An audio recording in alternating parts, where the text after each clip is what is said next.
So today's topic particle nature of EMR. हमने already last lecture में wave nature of EMR एक है जो डिस्कस किया था. अभी particle nature of EMR, this particular concept which was given by Planck. So this theory is known as Planck's quantum theory.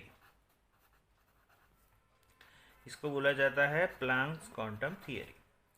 आज जो हम पढ़ेंगे वो दो पार्ट में होगा. एक है ये पार्टिकल नेचर ऑफ ईएमआर है और दूसरा है वेव नेचर के बेस के ऊपर हम जो न्यूमेरिकल्स करेंगे वो जो ऑलरेडी बुक में दिए हुए हैं, तो हम वो भी डिस्कस करेंगे थोड़ा सा. So let us start that particle nature of EMR क्या बोलती है प्लैंक्स क्वांटम थियरी.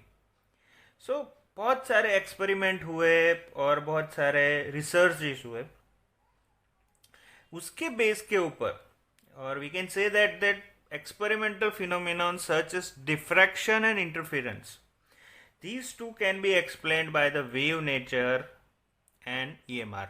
right? कौन है दो? एक है diffraction and interference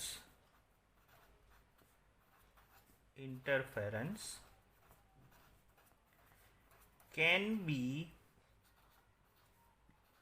explained by wave nature. okay? Wave nature से हम इसको एक्सप्लेन कर सकते हैं. वेव नेचर यानी ईएमआर हुआ अल्टीमेटली, सो उससे हम एक्सप्लेन कर सकते हैं. Now next thing, some observations which could not explain with even EMR classical physics. Right, यहाँ पे मैं खास तरीके से लिख रहा हूँ could not explain. It could not explain with EMR as classical physics. जो हम पढ़ रहे हैं अभी वो that is known as classical physics. आप सोच रहे होंगे कि ये केमिस्ट्री में फिजिक्स कहाँ से आ गया, लेकिन अल्टीमेटली तो साइंस है, सो मिक्स ही रहेगा.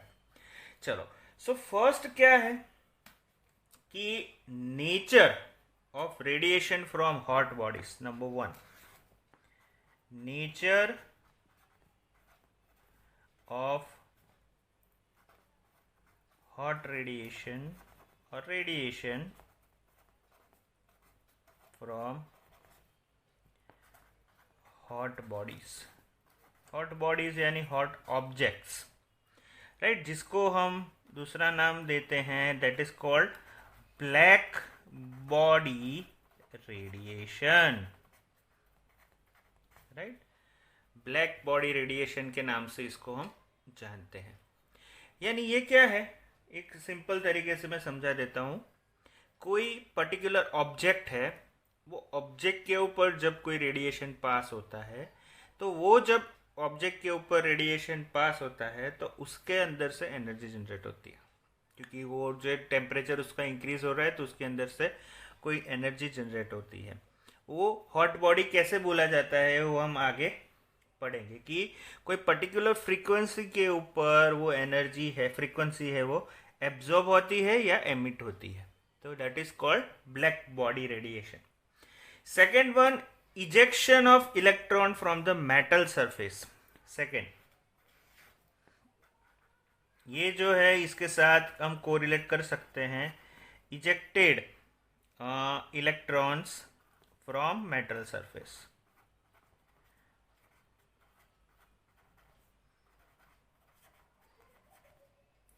राइट, इसके ऊपर से ये चीज हम एक्सप्लेन नहीं कर सकते कि कितना इलेक्ट्रॉन है इसके अंदर से निकला, जिसको हम दूसरा नाम देते हैं फोटो इलेक्ट्रिक इफेक्ट.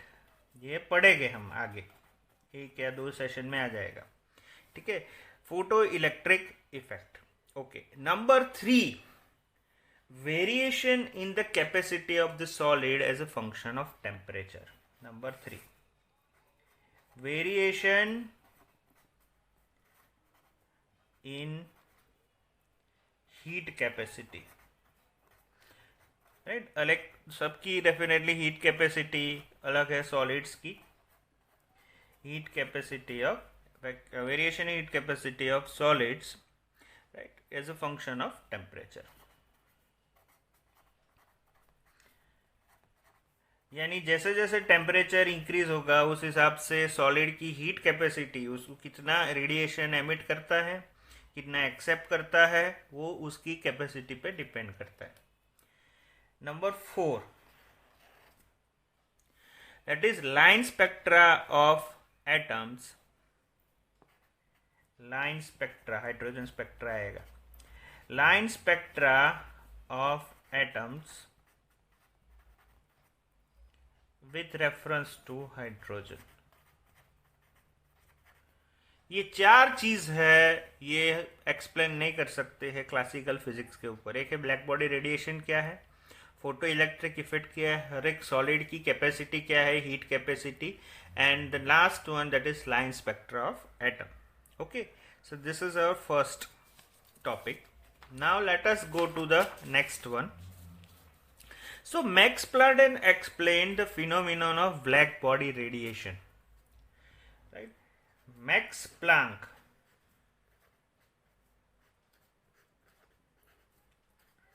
ने ब्लैक बॉडी रेडिएशन की बात कही। तो ब्लैक बॉडी रेडिएशन क्या है, जो मैंने अभी बताया आपको कि when solids are heated, they emit radiation of wide ranges of wavelength. Right? When solids are heated, it emits wide ranges, right, wide ranges of radiation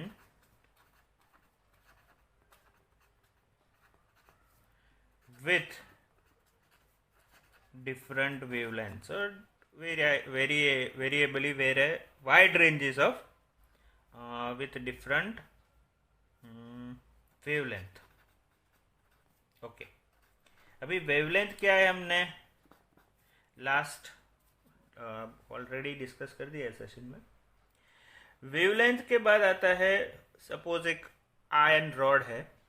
ये आयरन रॉड की सरफेस जब हीट होती है तो सबसे पहले आपने देखा होगा आयरन रॉड को अगर हम हीट करते हैं तो सबसे पहले उसकी सरफेस जो होती है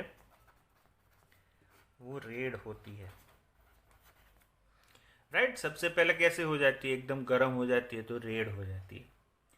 उसके बाद अगर उसको और हीट, जैसे जैसे टेम्परेचर इंक्रीज करते जाते हैं, राइट, अगर हम टेम्परेचर इंक्रीज करेंगे तो उसके बाद ये रेडिएशन कन्वर्ट हो जाएगी वाइट में। आगे भी टेम्परेचर इंक्रीज किया तो ये कन्वर्ट हो जाएंगे फाइनली ब्लू में, राइट। किस में हो जाएगी, ब्लू कलर में हो जाएगी। यानी ये आयरन रॉड है, उसकी सरफेस जिस हिसाब से है वो डिफरेंट डिफरेंट फ्रीक्वेंसी के ऊपर वो रेडिएशन है वो एमिट कर रही है, क्योंकि कलर क्या हो रहा है, चेंज। रेड के बाद व्हाइट हो रहा है, व्हाइट के बाद ब्लू हो रहा है। हमने देखा था कि रीजन्स अलग अलग पे वो एमिट करते हैं कलर। तो इस हिसाब से we can say that the frequency of emitted radiation, frequency of emitted radiation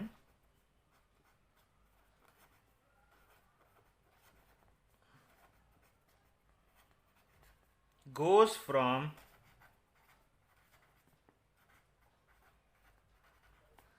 lower frequency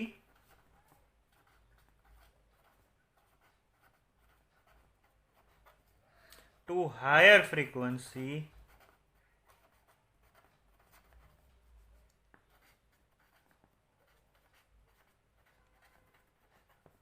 as temperature increases, जैसे जैसे टेम्परेचर इंक्रीज होता है, राइट, डेफिनेटली, तो उस हिसाब से frequency of radiation also changes, ये हम देख रहे हैं।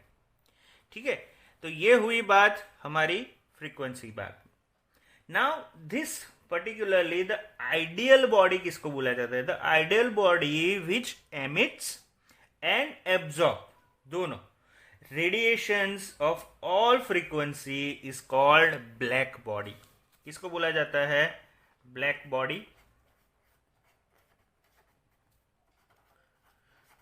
ब्लैक बॉडी जो होती है वो है ideal body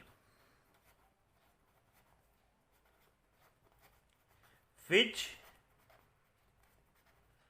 emits and absorbs, दोनों emits and absorbs radiation of all frequency, सभी फ्रीक्वेंसी की रेडिएशन है वो एक्सेप्ट करती है और सभी फ्रीक्वेंसी है वो एमिट भी करती है। That is called black body. Now, exact frequency distribution of this radiation of black body depends only on its temperature. Temperature के ऊपर डिपेंड करता है, जो हमने ऑलरेडी डिस्कस कर लिया है। अभी एक चीज इसमें नोटिस करनी है कि सपोज जैसे जैसे टेम्परेचर है, given temperature, intensity of radiation emitted increases with decrease of wavelength reaches a maximum value at a given wavelength and then start decreasing with further decrease of wavelength. आप एक graph देखोगे, book में है, एक particular height के ऊपर वो maximum reach करता है और उसके बाद डिक्लाइन हो जाता है, लाइक दिस, राइट। सो जब भी टेम्परेचर इंक्रीज होता है तो रेडिएशन जब इंक्रीज होता है तो उसकी वेवलेंथ है वो डिक्रीज होती है। समझो, intensity of radiation increases with decrease of wavelength, यानी एक पर्टिकुलर हाइट पे पहुंच के वो वेवलेंथ है वो डिक्लाइन करना स्टार्ट कर देता है। ठीक है, ये हो गई बात हमारी ब्लैक बॉडी रेडिएशन की। नाउ प्लैंक ने एक सजेस्ट किया कि atoms and molecules could emit और absorb energy only in discrete quantities, अलग अलग, right. Atoms and molecules absorb or emit energy in discrete quantity, not in continuous, discrete quantity, and that is called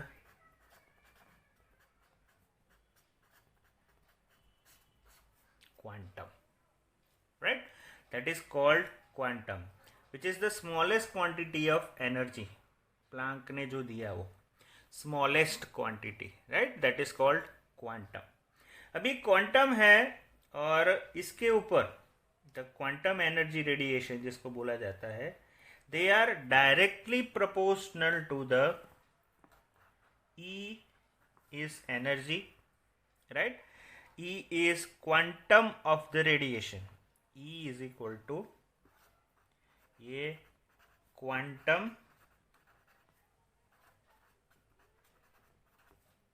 of the radiation. ठीक है, okay. H जिसको हम क्या बोलते हैं? Planck's constant, right. Planck's constant जिसकी वैल्यू है 6.626 into 10⁻⁻34 joule into second. 6.626 into 10⁻⁻34 joule into second. अभी इसको हम डिनोट करते हैं each is equal to H we.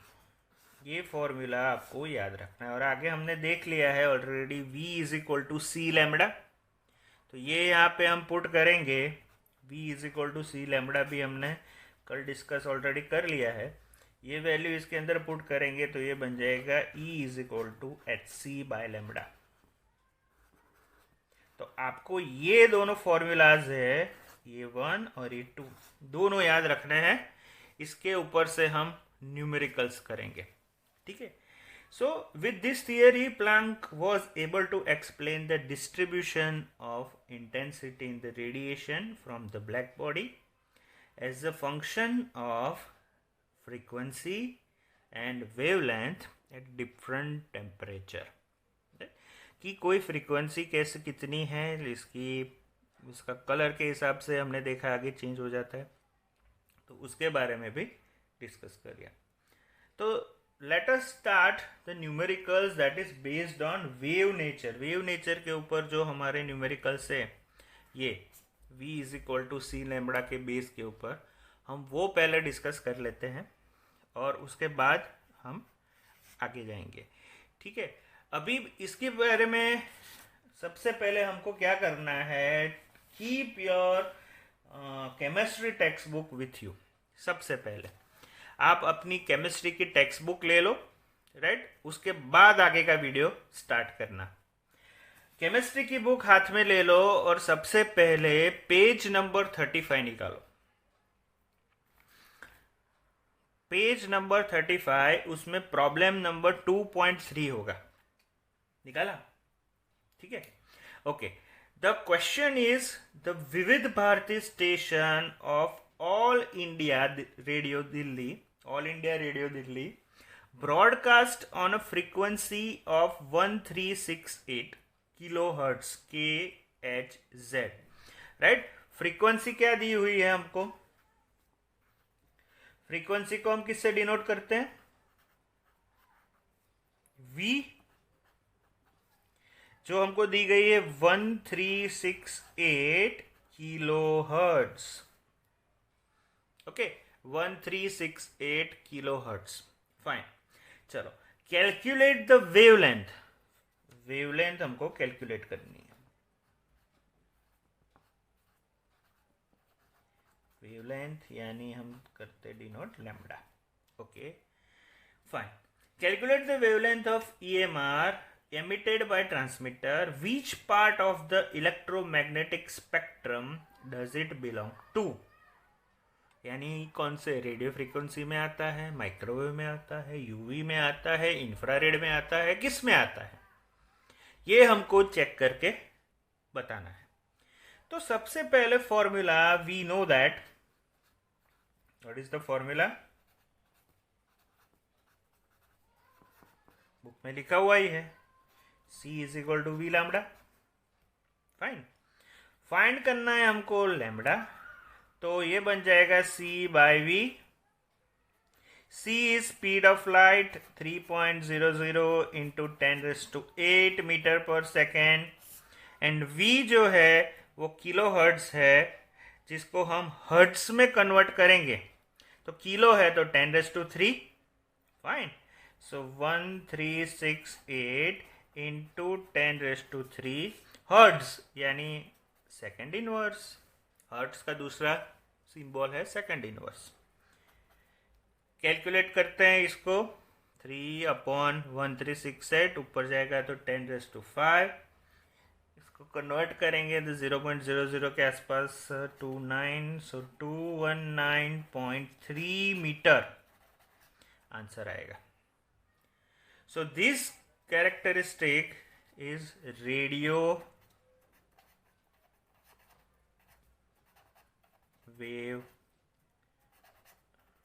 Wavelength. ये रेडियो वेवलेंथ है, सीधी बात है, और ये हमको मालूम भी पड़ जाएगा। ये एक बहुत ही सिंपल सा एक प्रॉब्लम हमारी बुक के अंदर दिया हुआ है, ठीक है। नेक्स्ट, इसके बाद का जो प्रॉब्लम है 2.4, ये तो उससे भी इजी है, पेज नंबर 36 पे है, राइट। प्रॉब्लम नंबर 2.4,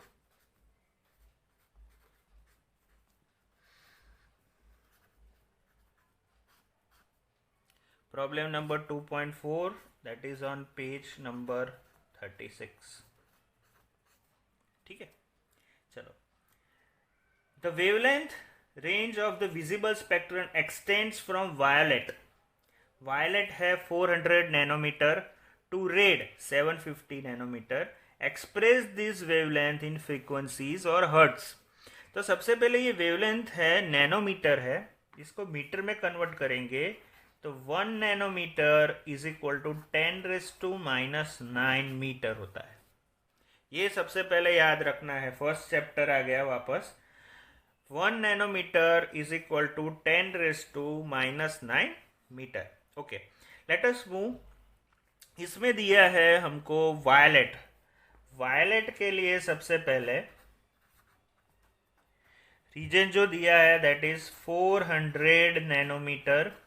इसको हम कन्वर्ट करेंगे तो 400 इंटू 10⁻⁹ मीटर।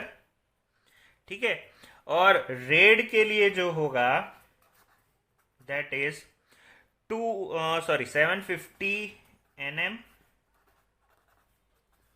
सो 750 इंटू 10⁻⁹ मीटर। ये हो गया सबसे पहला स्टेप हमारा, दोनों को 10⁻⁹ में कन्वर्ट कर देना है।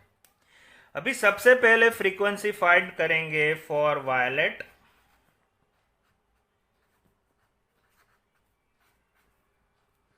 वायलेट के लिए formula C is equal to we lambda है हमारे पास।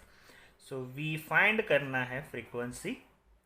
सो C अपॉन लैम्बडा। C है 3 into 10⁸ metre per second speed of light upon lambda. Violet के लिए क्या है 400 इंटू 10⁻⁹ मीटर। ठीक है, अभी ये मीटर सेकंड इनवर्स है, मीटर मीटर कैंसिल हो जाएगा, सेकंड इनवर्स यानी हर्ट्ज ओनली। फॉर्मूला है ना, हमको मालूम है कि फ्रीक्वेंसी में दो ही लिख सकते हैं हम, हर्ट्ज भी लिख सकते हैं और सेकंड इनवर्स भी लिख सकते हैं। So there is no issue. So 3/400 और इसको कन्वर्ट करेंगे स्टैंडर्ड नोटेशन में तो 7.50 इंटू 10⁻14 हर्ट्ज होगा second inverse. This is for violet region. And for red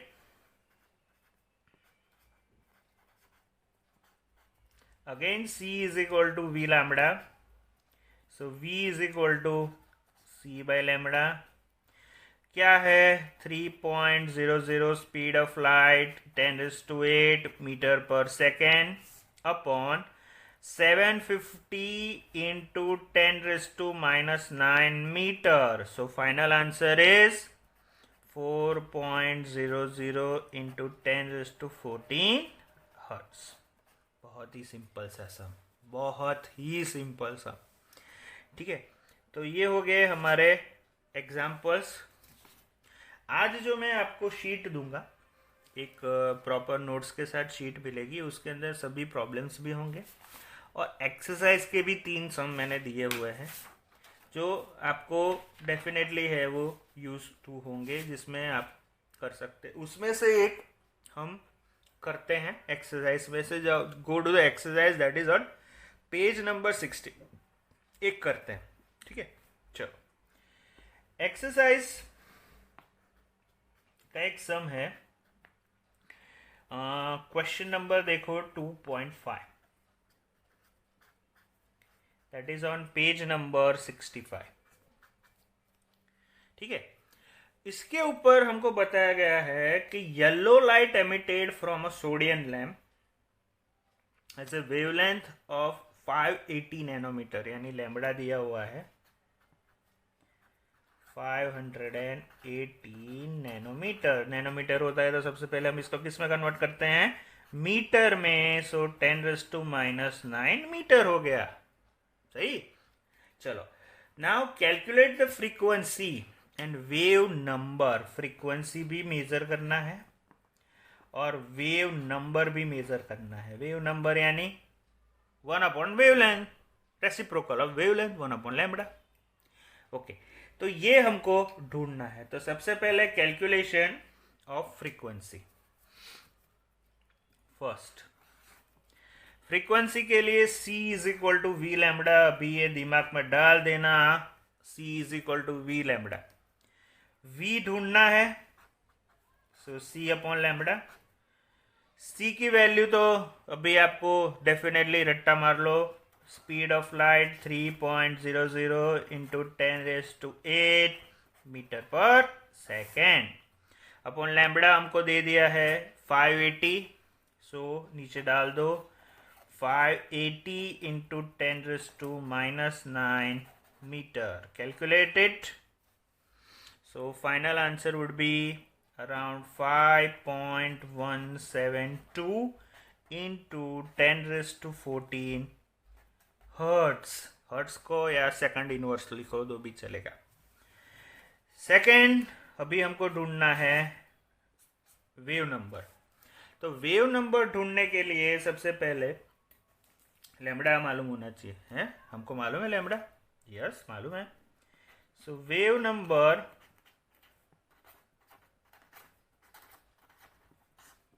ये नहीं चल रही अच्छी तरीके से, हम इसको डिस्कार्ड कर देते। चलो नाउ सेकंड ले लेते हैं। वेव नंबर के लिए फॉर्मूला क्या है? v bar is equal to 1 upon lambda. Formula v bar is equal to 1 upon lambda. So 1 upon lambda कितना है? 1 अपॉन 580 इंटू 10⁻⁹ मीटर। मीटर ऊपर गया, metre inverse. So answer is 1.7241 into 10⁻⁶ metre inverse. ये answer हो गया। Suppose हमको बोला जाए कि इसको कन्वर्ट करो सेंटीमीटर में, तो हम कैसे करेंगे? इसको सिर्फ 1 metre is equal to 100 centimetre, 10⁻² तो 10⁻² माइनस कर दो इसमें से। सो आंसर हो जाएगा 1.7241 इंटू 10⁻⁴। तो यहाँ पे आ जाएगा सेंटीमीटर इनवर्स। आ गया समझ में? अरे बहुत इजी है यार, राइट? सो ये छोटे छोटे सम 1-2 मार्क्स के आपके एग्जाम में आ सकते हैं। ये सब मैंने ऑलरेडी वर्कशीट में दिए हुए हैं, और इसके बेस के ऊपर आपको जो असाइनमेंट है वो मिलेगा, जो आपको सॉल्व करना है। कुछ है नहीं ज़्यादा, दिमाग मत लड़ाना, बहुत इजी है। एक चीज़ है, 1 एंगस्ट्रॉम जो होता है उसकी वैल्यू आपको मालूम होनी चाहिए, right? That is 10⁻⁻10 metre and 10⁻⁸ centimetre. बस ये दोनों चीज़ याद रखना। 10⁻⁻10 मीटर फर्स्ट चैप्टर में आई थिंक किया हुआ है, और मीटर टू सेंटीमीटर कन्वर्ट करना है तो प्लस 10⁻², सो दैट इज 10⁻⁻8। ठीक है, ये चीज़ अगर आपको आ गई तो डेफिनेटली आपको कोई दिक्कत नहीं होगा। चलो, तो आज इतना हो रखते हैं, और आई होप कि आपको इतना समझ में आ गया होगा। ठीक है, अगर कुछ भी डाउट है, कुछ है, तो डेफिनेटली आप एक फ़ोटो क्लिक करके मेरे व्हाट्सएप पे भेज सकते हो। I will definitely revert back at my conveniences. ठीक है? Okay fine, so let us winding up. I hope you are enjoying these lectures and do hard work. Stay home, stay healthy. Thank you.